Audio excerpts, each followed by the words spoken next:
Hello， 大家好，我是 James。这一集呢是 Sacy 采访的 Part 2，也是最后的一个部分。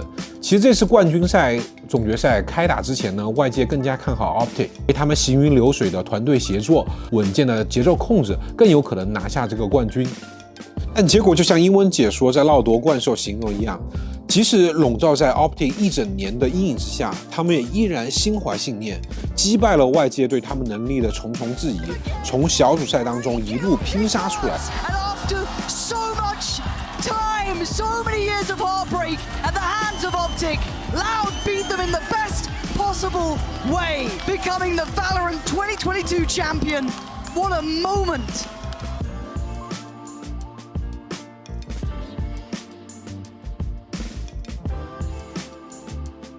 First, it's always good to have like psychologists with you guys. Oh, okay. You know, because our psychologist is here. We worked with Arthur and Bruno. So they always like prepare us about it, you know, when we are like falling behind, when our communication is not working, when we are like playing solo, you know, individual plays, and they always make us like come back like with techniques, with like breathing, you know. So we just keep like together, just okay, calm down, we can still win this. And of course the experience, you know. Last year, me and Sadhack, we got through exactly the same thing that Leviathan did against Gambit, but now we know how to handle it. You know, you need to go through it at least one time so you can learn it, you know. You learn from your mistakes. So it's all about experience. It's fine. It's normal to do mistakes. 关于这点呢，其实我有去问他们的摄影老师，他的回答是说，他们的经理 Arthur 在升职之前本身就是一名心理医生，然后后来再加上今年新招的 Bruno 就有了2位了。我想真的可能是去年12-5大比分优势的情况下输给 Gambit 打出心理阴影了，所以说回去以后专门去研究如何去调节选手的心理状态。尤其是图一那么大劣势的情况下能够完成翻盘，我觉得选手的心态调节真的是做得非常好的。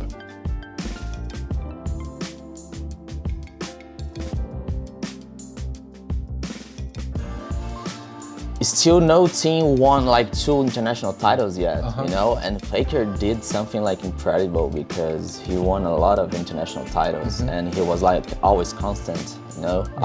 He's like always in a good top tier level. So yeah, I think VALORANT, as you say, is like in an early age, so we still have a lot of years to decide that. And honestly, again, it's hard to say that it will appear as a new Faker. I think like Faker is a unique player, you know.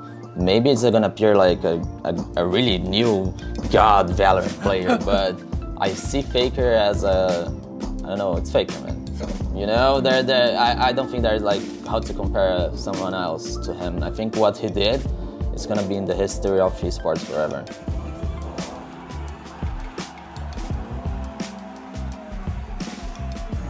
I mean, you know, the new generation Brazil, they honestly is like split, you know. Some kids like growing up like playing video games, playing on a computer as well, and some kids are still playing football or doing the same thing, you know. They're both. It's impossible like to not love football in Brazil. We grow playing like with a ball in our foot. It's fine, and the games are becoming really popular in Brazil. But football, you know, Pelé, Neymar, you can't run away from it.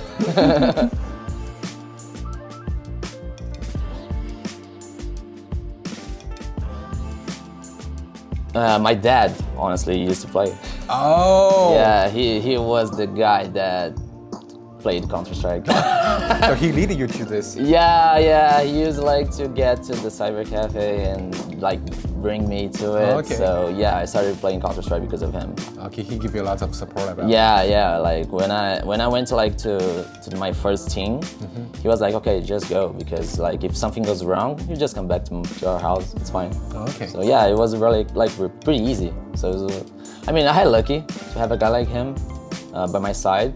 But because in Brazil, especially in the beginning, like the parents didn't like it, you know, because they didn't think like it was like a profession.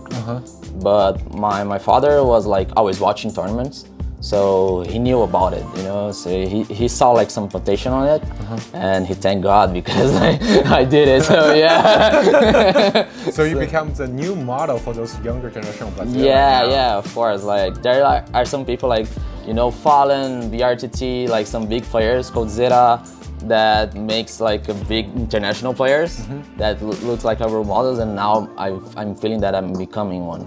Okay, yeah. That's awesome. Keep going doing it. Yeah, I hope so. All right.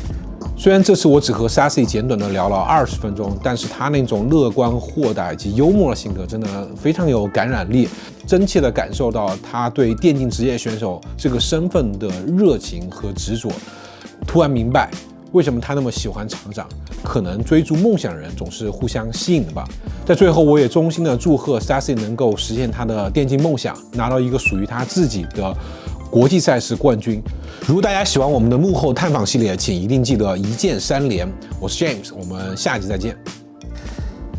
In Counter-Strike, there's not opportunities for that.